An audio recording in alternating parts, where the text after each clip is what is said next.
নমো নমঃ সুপ্ৰভাতম শ্ৰীমদ ভগবত গীতামৃত আজি শ্ৰীমদ ভগবত গীতাৰ কৰ্মসন্ন্যাস যোগ নামৰ পঞ্চম অধ্যায়ৰ 29 সংখ্যক শ্লোকফাকি হৈছে এনেধৰণৰ ভোক্তাৰং যজ্ঞতপসং সৰ্বলোকামহেশ্বৰম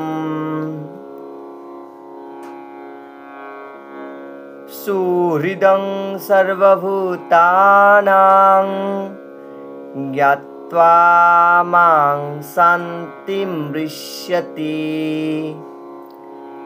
এই বিশিষ্ট শ্লোকফাকিৰ অসমীয়া অৰ্থ হৈছে এনেধৰণৰ সম্পূৰ্ণভাৱে মোৰে চেতনাযুক্ত ব্যক্তিয়ে মোকে সকলো যজ্ঞ আৰু তপস্যাৰ ভোক্তা সকলো গ্ৰহান্তৰ আৰু দেৱতাসকলৰ পৰম অধিপতি আৰু সকলো জীৱৰে বন্ধু আৰু শুভাকাংক্ষী বুলি জানি সমস্ত জাগতিক দুখ দুৰ্দশাৰ পৰা মুক্তি লাভ কৰি শান্তি লাভ কৰে বুলি কোৱা প্ৰসংগত ভগৱান শ্ৰীকৃষ্ণই সখা অৰ্জুনৰ আগত কৰ্মসন্ন্যাস যোগ নামৰ পঞ্চম অধ্যায়ৰ অন্তিম শ্লোক হিচাপে এই শ্লোকফাকিৰ অৱতাৰণা কৰিছে।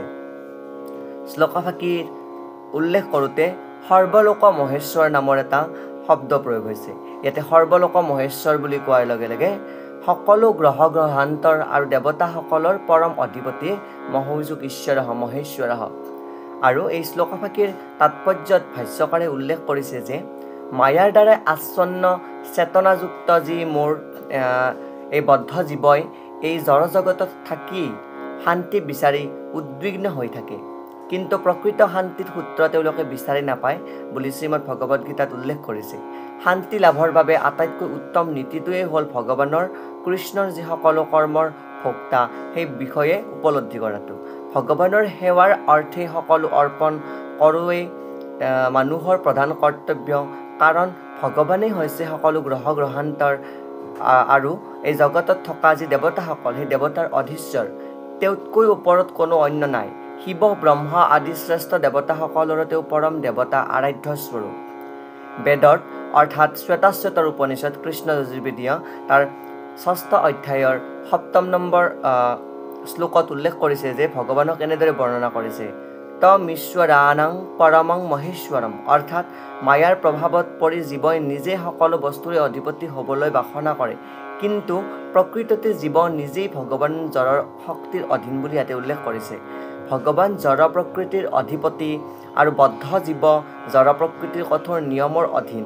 এই স্থূল সত্যটোক উপলব্ধি কৰিব নোৱাৰালৈকে ব্যক্তিগতভাৱে হওক বা সংবদ্ধভাৱেই হওক কোনোমতেই এই সংসাৰত শান্তি স্থাপন কৰাটো সম্ভৱ নহয়। কৃষ্ণ ভাৱনামৃতৰ তাৎপৰ্যই হ'ল এই ভগৱান কৃষ্ণৰ হ'ল পৰমেশ্বৰ আৰু সকলো জীৱ আৰু আনকি বিশিষ্ট দেৱতাসকলেও তেওঁৰে অনুগত্য ভৃত্যস্বৰূপ। এই কৃষ্ণ ভাৱনাময় যি অৱস্থা লাভ কৰিব পাৰিলে পৰম শান্তি লাভ হয় বুলি ইয়াতে উল্লেখ কৰিছে। আৰু ইয়াৰ লগতে গীতাৰ এই পঞ্চম অধ্যায়ৰ যি কৃষ্ণ ভাৱনাৰ বিষয়ে উল্লেখ কৰিছে, অৰ্থাৎ যাক সাধাৰণতে কৰ্মযোগ বুলি কোৱা হয়, তাৰ বিষয়ে এটা ব্যৱহাৰিক ব্যাখ্যা দাঙি ধৰা হৈছে। আৰু কৰ্মযোগেনো কেনেকৈ মুক্তি দিব পাৰে সেই সম্বন্ধীয় মানসিক কল্পনাপ্ৰসূত প্ৰশ্নটোৰ উত্তৰ ইয়াতে স্পষ্টকৈ দাঙি ধৰি বিশ্লেষণ কৰি যোৱা হৈছে। কৃষ্ণ ভাৱনাৰ কামৰ যি কাৰ্য সেই কাৰ্য কৰাৰ অৰ্থই হ'ল ভগৱান যে সকলোৰে অধিপতি সেই কথা সম্পূৰ্ণৰূপলৈ উপলব্ধি কৰাৰ আৰু এই কৰ্মযোগ জ্ঞানযোগতকৈ বেলেগ নহয়, দুইটা ইটো আনটোৰ পৰিপূৰক। পোনপটীয়াভাৱে কৃষ্ণ ভাৱনা হ'ল ভক্তিযোগ আৰু জ্ঞানযোগ হ'ল ভক্তিযোগৰ প্ৰতি আগুৱাই নিব পৰা এটা পন্থা। অৰ্থাৎ কৃষ্ণক উপলব্ধি কৰাটো ইয়াতে ভক্তিযোগ বুলি কৈছে, আৰু সেই ভক্তিযোগটোক যেতিয়া আগুৱাই লৈ যোৱা হয় সেইটো হৈছে জ্ঞানযোগ, যি জ্ঞানৰ দ্বাৰাই সেই ভক্তিযোগটোক আগুৱাই লৈ যোৱা হয়। আৰু ইয়াতে উল্লেখ কৰিছে যে যি আমাৰ অষ্টাংগিক মাৰ্গ বা অষ্টাংগ যি সাধনা আছে, যোগ দৰ্শনৰ অষ্টাংগিক মাৰ্গ, সেই অষ্টাংগ যোগৰ সাধনাৰ কথা ইয়াতে উল্লেখ কৰা অনুসৰি কৃষ্ণ ভাৱনাৰ যি যম নিয়ম আসন প্ৰণায়াম প্ৰত্যাহাৰ ধাৰণা ধ্যান সমাধিৰ দ্বাৰাই ক্ৰমে আধ্যাত্মিক উৎকৰ্ষ সাধনৰ ফলৰূপে ইয়াতে উল্লেখ কৰিছে। আৰু সেয়েহে এই যোগৰ কথা ইয়াতে প্ৰতিস্ফুট হৈছে। কিন্তু সেৱা ভক্তিৰ ফলত লাভ কৰা উৎকৰ্ষৰ তুলনাত এইবিলাক মাত্ৰ প্ৰাৰম্ভিক স্তৰতহে অভ্যাস। কেৱল সেৱা ভক্তিয়ে মানুহক শান্তি দিব পাৰে বুলি ইয়াতে উল্লেখ কৰিছে। এইটোৱেই জীৱনৰ চৰম সিদ্ধি।